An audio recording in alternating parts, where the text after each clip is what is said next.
छत्रपती शिवाजी महाराजांनी चंद्रराव मोऱ्यांना जावळीच्या गादीवर बसवलं, पण तो चंद्रराव मोरे राजांवरच उलटला. स्वराज्यातील जनतेला तो त्रास द्यायला लागला, लोकांना मारू लागला, स्त्रियांना त्रास देऊ लागला. मग राजांनी चंद्ररावाला धडा शिकवण्याचं ठरवलं.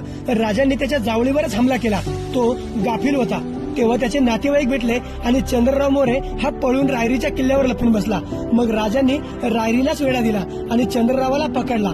जे शरण आले त्यांना सोडून दिलं आणि जे लढले ते मारले गेले व त्या लढाईमध्ये चंद्रराव सुद्धा मारला गेला आणि रायरी किल्ला हा स्वराज्यात आला. राजांनी त्याचं नाव बदलून रायगड असं ठेवलं.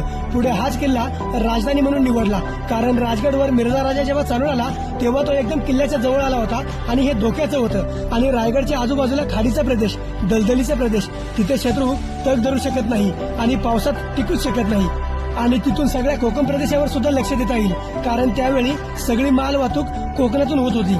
म्हणून राजांनी रायगड किल्ला राजधानी म्हणून निवडला होता.